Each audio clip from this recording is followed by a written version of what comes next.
Next category. Let's move on to emerging young talent. Emerging young talents. I'm gonna go along with my Denmark theme. I don't know. I've just fallen in love with Denmark. Niklas Bentner. Niklas Bentner. I can't compare his score for The self-proclaimed best striker in the world. He has to prove it. He has to prove it. He's telling everyone he can be the best. Well, he has to prove it. And well, World Cup's a good stage to do it. It's the best stage out there. So he's been putting in the goals for Denmark better than he has for Arsenal. If he can head in a few more, get past the first round, probably negotiate the round of 16, get the quarterfinals. He can make an impression. Nice. And we've got a couple more actually. Oh my god. We've got a young man from Spain by the name of Jesus Navas. He's they call him the little pocket rocket. He's he's a great player for Sevilla. He's like Theo Walcott.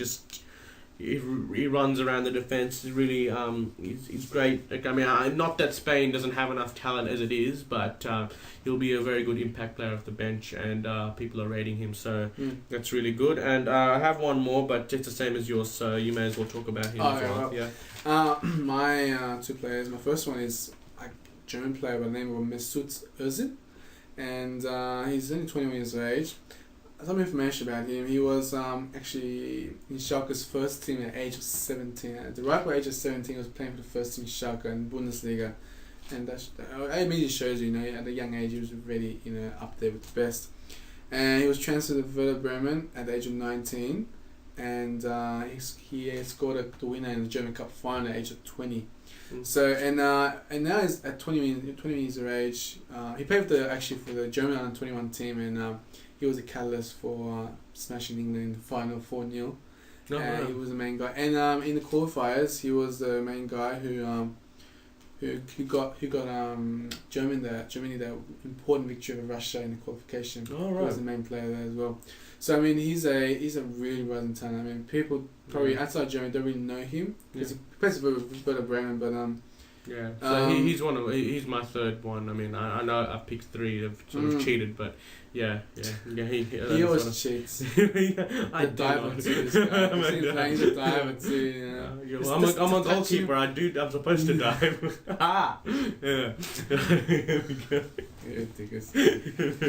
So Mesut Özil, keep a good watch out for him, because this guy is seriously going to start from Germany, and during the tournament team, this guy will be leading Germans through to the, I think, at least July of the tournament, through to the latter stages. Yeah.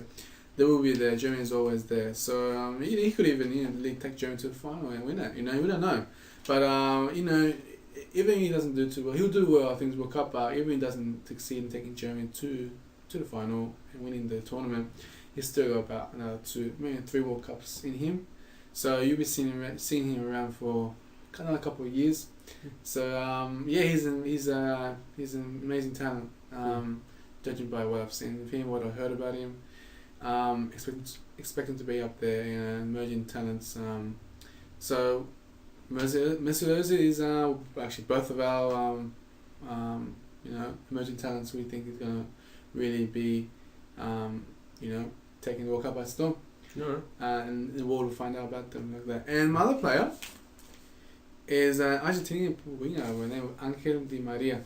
He currently plays for Benfica. He's currently 22 years of age. Yeah, I've heard good stuff about him. He was part of the 2005 under 20 Argentinian team, which included Lionel Messi, which won the under 20 World Championship, the World Cup, back in Canada in 2005. And he was part of that team, and he was after that victory in the under 20s. He was snapped up just like that by a European club. I think it was Benfica actually stepped him up straight away. And Messi as well, obviously. Messi was already in Barcelona, but Maria was snapped up just like that. Before then, he was just playing an Argentinian club, but after the World Championship, he was just taken by a European club because really he was that good. He was one of the main guys who fed Lionel Messi the balls. which you know. And that's gonna. Gave them the I victory. mean, that's very significant. We all know about Lionel Messi, and you know, he's one of Lionel Messi's good mates. You know? Oh yeah, and Yeah. Liam Messi scores, just like that. You give him a chance, he can score. Yeah, So Di Maria was part of that, and he's only 22. I'm not sure he played a big part in the Argentinian campaign. Maybe not. Maradona's unpredictable, but he's there, and if he plays, expect him to do amazing stuff. He's an incredible dribbler, great passing ability, great vision. So he'll be up there if he gets a chance to shine. So those two players are Mesut. Yeah, so let's repeat Di those Maria. because I reckon most of you will forget. So that's Niklas Bentner of Denmark, I forgot about him already. Jesus Navas from Spain, and how do you say yours? Mesut Mesut Ozil. Ozil from Germany, and Angel Di Maria from Argentina. So watch out for those four.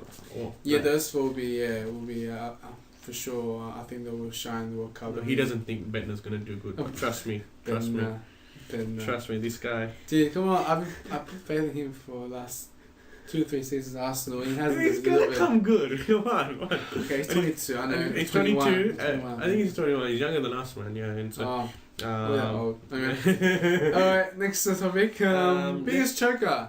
I think that's the best one. Biggest choker. Yeah. I've put both Italy and France for this one. And, Why France? France, I already said, is going to crash out in the group stage because of the Dominic effect. And The Dominic effect. They'll be going to immigration before the end of the month, you know, flying out, first flight to Paris. And why Italy? Italy, well, again, it's dangerous, but I just think they're too old. I mean, everyone said that 4 years ago.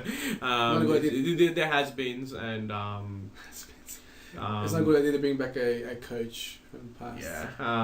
Round of 16, they'll get through pretty easily, and I've predicted the runner-up of Group E, which I say is Denmark. He says it's Cameroon. We both believe that our teams will beat Italy, so that's an underachievement for Italy. So that's a choke, and and you've pretty much got the same as me, don't you? Well, biggest choke, I only got one, which is France. Okay. Bro, It pains me to say because I'm a French supporter. I love France. And I think they're just going to choke, really. I mean, they barely qualified. They choked the Euro 2008. I mean, the signs are there that they won't do anything special, unfortunately. They've got a very good generation of players now, but the coach is just not the right coach to get the best out of his players, you know. I mean Fabio Capello looks like they're getting the best out of England. Dominic doing the opposite. He's just not getting the best out of his players. And I just want to see him, living up to the potential, which is a real shame for his players, I'm sure actually Benzema and Nasri will be happy if France get knocked out in the first round, because I think it'll be the best thing. It would for justify for them. Just a clean slate, Euro 2012, just start off, Well, not just that. It will justify for them that they should have been chosen. That's what happens when I'm choosing us, Well, emerging young talent could have been a exactly. Nasri would have been on my list. He would have been my name in there. But we'll never know. France, both give France going to be chokers, and it's a shame for the team. So I hope Zizou is listening to this. Come back. Come back. Now. Come back right now. Okay. All right. So we've got the big one. But we'll go to Dark Horse first. Or Dark Horses will sort of come under this category. It's like a big umbrella. All right. So we're thinking now it's a big one. I mean, all these hours of video, and we finally come to the conclusion of who we think's gonna win. Right. And who we think's gonna win. So I think Spain's gonna win it. I think Spain is just playing perfect football right now. Perfect. In every sense of the word. I think they're slightly better than Brazil, and I put Brazil as my runner-up. And according to the draw, this is based on the draw. I mean, a lot of people will tell you, I want an England-Brazil final, I want an England-Spain final, this and that. You have to look at the actual draw first. So in this case, although I wanted a team like Holland to make the semi-finals, they will be one of my dark horses, but since Brazil's in their way very early in the knockout piece, unfortunately, I'll have to tip them for a quarter-final berth instead of a semi-final and final berth. Mm-hmm. But in my opinion, Brazil in the top half of the draw, Spain in the bottom half of the draw.